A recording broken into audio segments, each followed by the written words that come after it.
एमालेको केपी ओली, कांग्रेसको शेरबहादुर देउवा हैन, रासपाको रवि लामी छाने, विभिन्न खालका पार्टीका अध्यक्ष र हर्क साम्पाङ, श्रम संस्कृतिका हर्क साम्पाङलाई राखेर एउटा कार्यक्रम गर्नुहोस् है। अनि भिजन जान्छौँ, 3 करोड नेपालीले संसारले भिजनको कुरा गरोस्, अनि भिजन हेरौँ है। कसले भिजन दिन सक्दो रहेछ? भिजन भनेको दूरदर्शी तपाईको चाहिँ निर्णय गर्न सक्ने क्षमता, त्यो दूरदर्शी निर्णय गर्ने क्षमता उनीहरूसँग छ कि मसँग छ? जाँचौँ है। अनेक परीको मिडिया ट्रायल गरेर मान्छेलाई के अरे लडाउने, के अरे जुटाउने, अनि भ्युज कमाएर डलर कमाउने तर्फ नलाग्नुहोस् मिडियाहरू। सक्नुहुन्छ भने कुनै राष्ट्रिय मिडियाले हामीलाई पार्टीका अध्यक्षहरूलाई राखेर एउटा कार्यक्रम गरोस् है, कार्यक्रम गरोस्।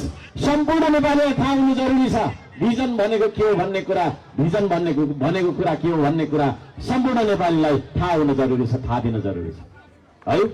भिजन उनीहरूको केही पनि छैन, केही छैन। विदेशी प्रभुलाई भोग्ने हैन, अमेरिकालाई जापानलाई कसलाई भोग्ने, पैसा अलिकति ल्याउने, आधी पैसाको घर बनाउने, गोजीमा राख्ने, पार्टीमा राख्ने, चुनावको लागि भोट किन्नको लागि, अनि आधी पैसाले बाटो बनाउने।